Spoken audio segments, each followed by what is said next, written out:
ainda mais em tempos de pandemia. E aí eu vou colocar na conversa aqui com a gente, Cláudio, o prefeito de Manaus, Arthur Virgílio Neto, e as informações que vêm da capital do Amazonas não são boas. Os números que eu tenho aqui, não sei se o prefeito tem algum número atualizado, as infecções na capital cresceram 55% nesse mês de setembro.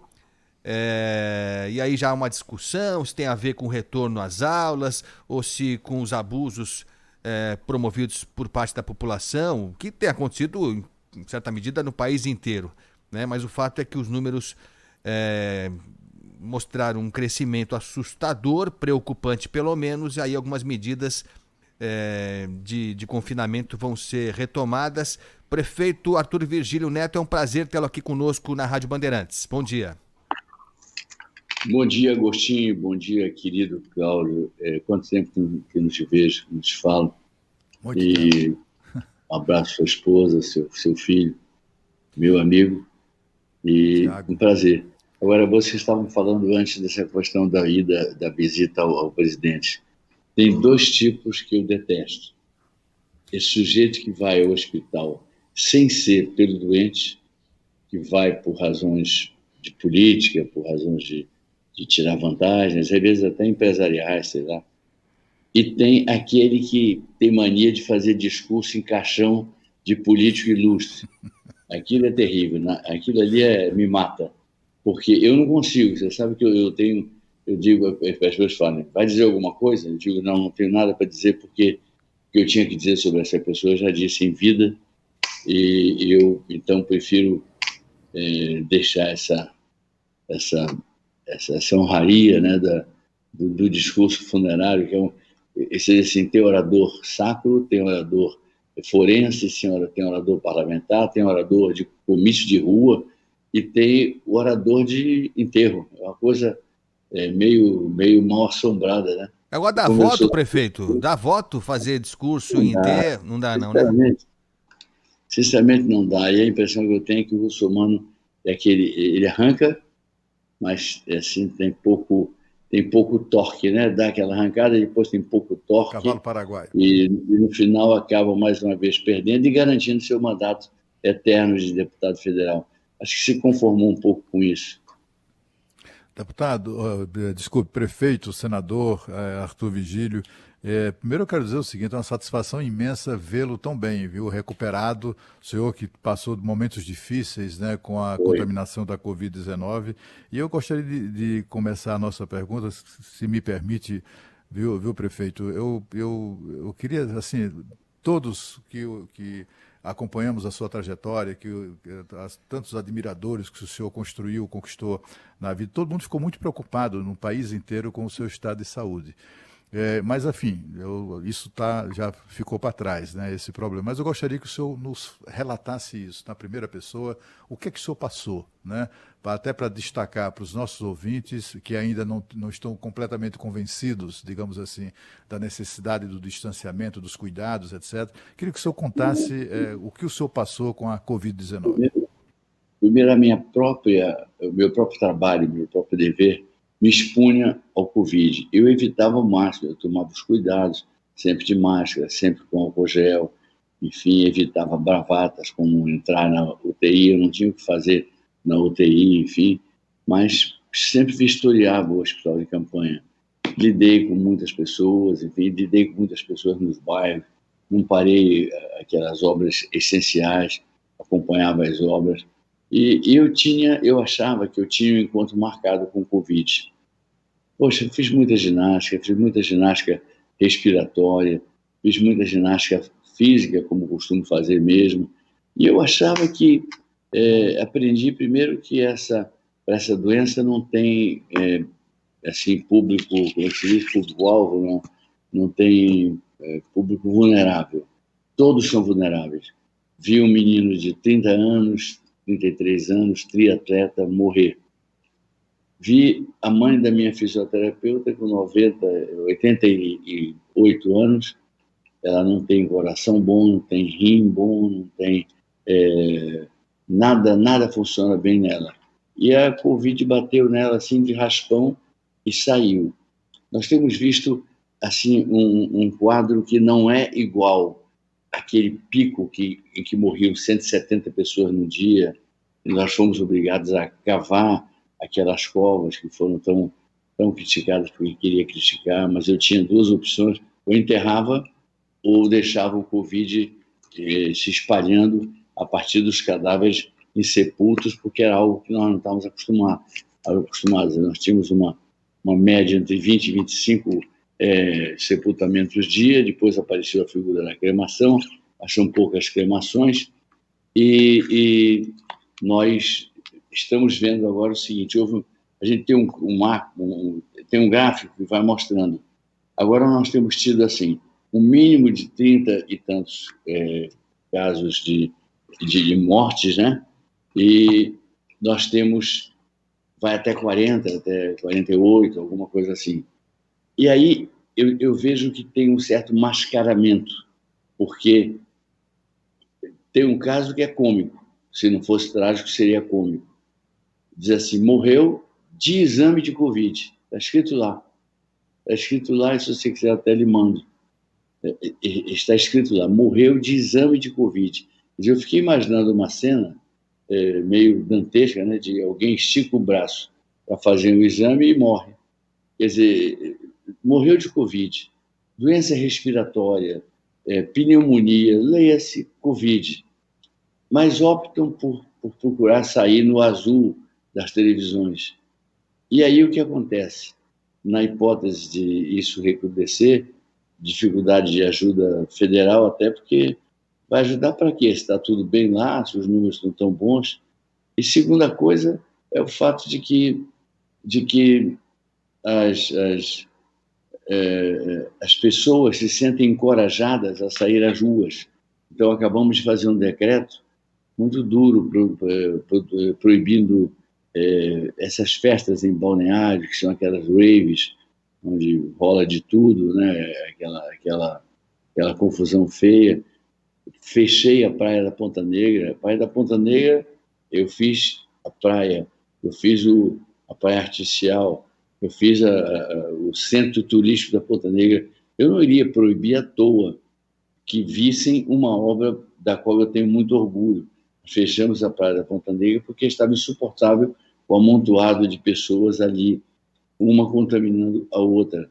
Então, o que acontece? De verdade, nós temos um número que sai naquele relatório diário que eu recebo de sepultamentos, e tem um outro número que é correspondente à lotação, à quase lotação de hospitais privados, a uma ocupação bastante intensa de hospitais públicos, reservando leitos para a Covid, e temos um quadro em que a gente percebe pessoas conhecidas, minhas, por exemplo, tanto dos bairros, que eu conheço muita gente pelo nome, aliás, quase todo mundo pelo nome, e apesar de ser uma cidade já grande como Manaus, e eu saber que a pessoa morreu.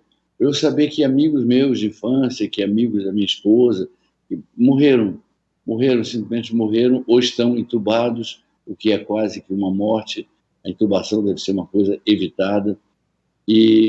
Então, o quadro é assim, não é aquele pico, mas é preocupante, é extremamente preocupante. Você falou do meu caso. Cláudio, quando eu estava no Sírio e olhei assim, sozinho, para nada, pensando, porque eu estava numa hora sozinho no quarto, saiu todo mundo, eu vi que tinha sido aberta uma interrogação na minha vida. E aí eu conversei com um assistente do Dr. Davi, que foi assim, o Dr. Davi sempre foi muito sincero, mas esse foi sincero, exagerou na sinceridade. Ele disse: você tem dois indicadores que subiram agigantadamente. Você tem o PCR, que mede a inflamação e que está nas alturas. E você tem o dedímero, que mede a infecção. E os dois estavam nas alturas. Aí ele foi franco comigo, ele falou assim: digamos que um seja do lado direito, outro lado esquerdo, sem misturar com política. Ele disse: Se vai para para o lado de cá, se os números continuam indo para o lado de cá, você morre. Se os números começarem a reagir à nossa medicação, à sua vontade de fazer fisioterapia, o seu denodo de não morrer, aí vai para o outro lado e você escapa. Então, eu senti essa interrogação, foi uma coisa dolorosa, porque eu tinha perdido 8 dias, bobamente, tarimbado em ver o hospital funcionar, tarimbado em ver casos de Covid. Eu cismei que era uma gripe e me tratei como se fosse uma gripe. Felizmente, o médico deu um antibiótico que ajudou a segurar as coisas. Depois, fui para o hospital e passei um total de 30 dias, 31 dias internado. E fiz muita fisioterapia, me dediquei, mas percebi, assim, o valor da vida, porque se eu morresse naquela altura, eu não teria falado com nenhum filho meu, não podia, né? Eu estava com minha esposa e teve Covid no mesmo momento que eu, então ficamos no mesmo quarto. Ela estava com Covid, não tinha o que passar para ela, né? Ela tinha o que passar para mim. Tudo já tinha passado para nós pela própria natureza. E eu senti uma interrogação, uma coisa muito, muito triste, muito feia, muito cinzenta, né? E graças a Deus reagi bem e valeu tudo que era esforço que eu tinha feito. Eu me preparei, esforço respiratório, esforço físico. E eu disse o tipo do doutor Davi, o que adianta eu fazer tanta ginástica, me cuidar tanto e depois morrer assim, sem querer mais, ou estar nesse quadro que a Covid não bate e passa, ela bate e fica. Aí ele disse, você está reagindo precisamente pelo esforço que você fez durante toda a sua vida no campo da atividade física, no campo da ginástica, enfim. E, graças a Deus, deu tudo certo.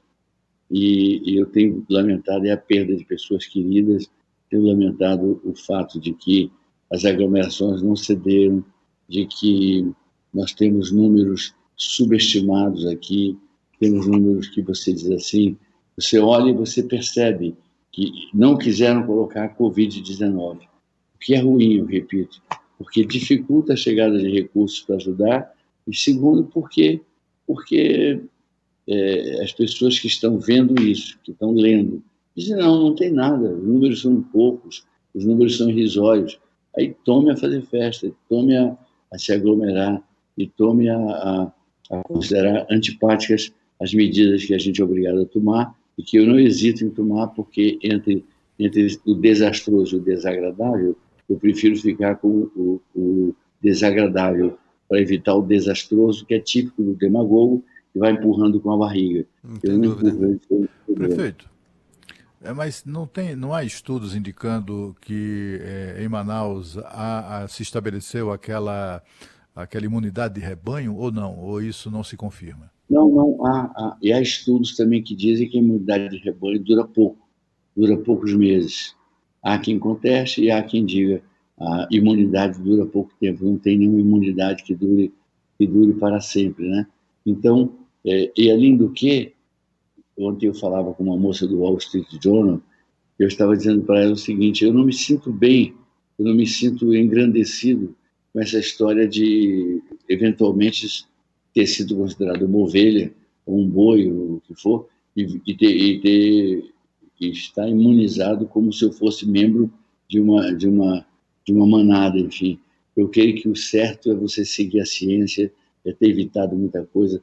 Faltou um poder central, o Cláudio, faltou um poder central, faltou uma liderança central, a liderança que nós tínhamos era negacionista, então faltou uma liderança central, faltou um comando que viesse de cima para baixo, faltou o apoio, por exemplo, ao Mandetta.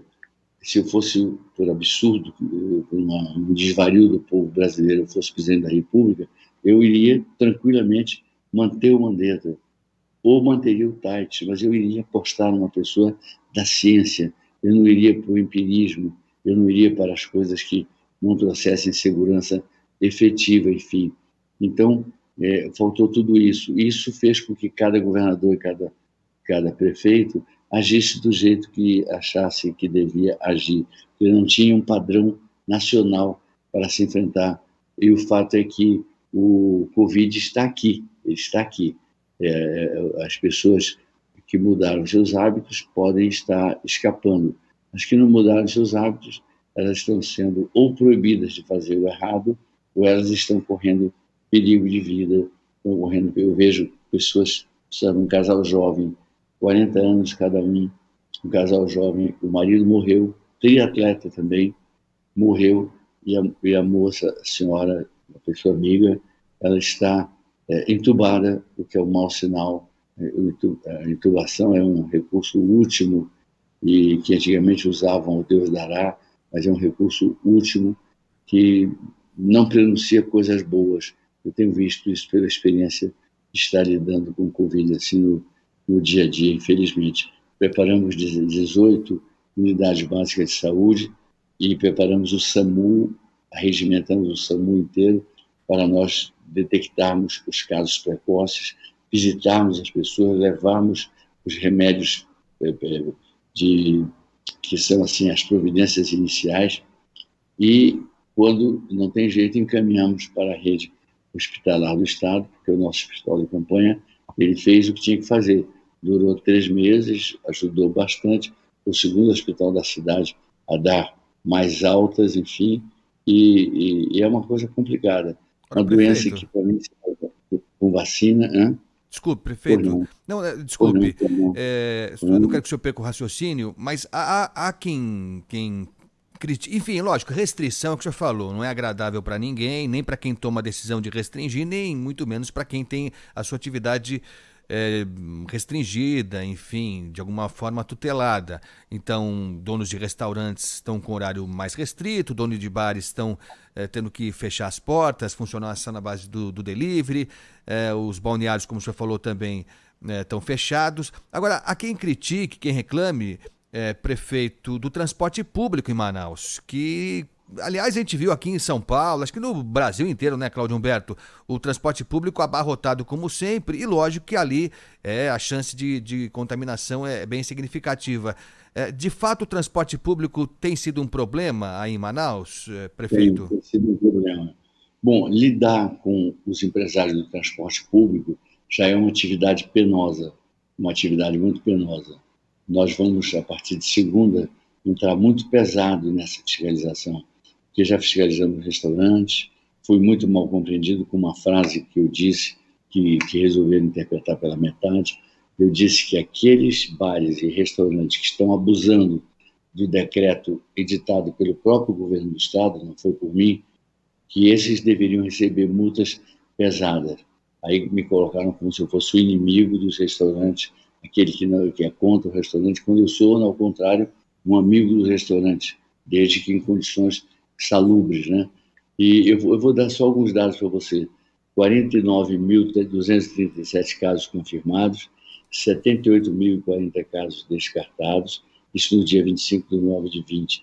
334 pacientes internados, 44 internados suspeitos. São dados que a gente acompanha isso junto com os sepultamentos, e a gente vê que existe a coisa, não é aquela coisa tão grave, tão dilacerante que foi aquele momento que a gente tinha que enterrar. Eu tinha como opção enterrar ou não enterrar.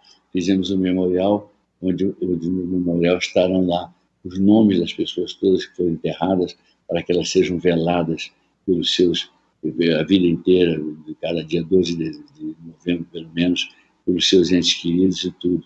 Agora, resta essa coisa dos ônibus. Os ônibus, você esperar a colaboração, pelo menos dos empresários que eu tenho aqui, é complicado, é muito complicado. Então, nós vamos...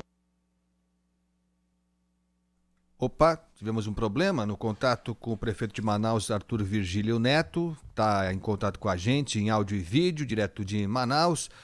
Essa questão do transporte público, ela é um problema de longa data, né, Cláudio, no país inteiro praticamente, e que ficou mais evidente, mais grave, mais preocupante nessa época de pandemia, né, Cláudio?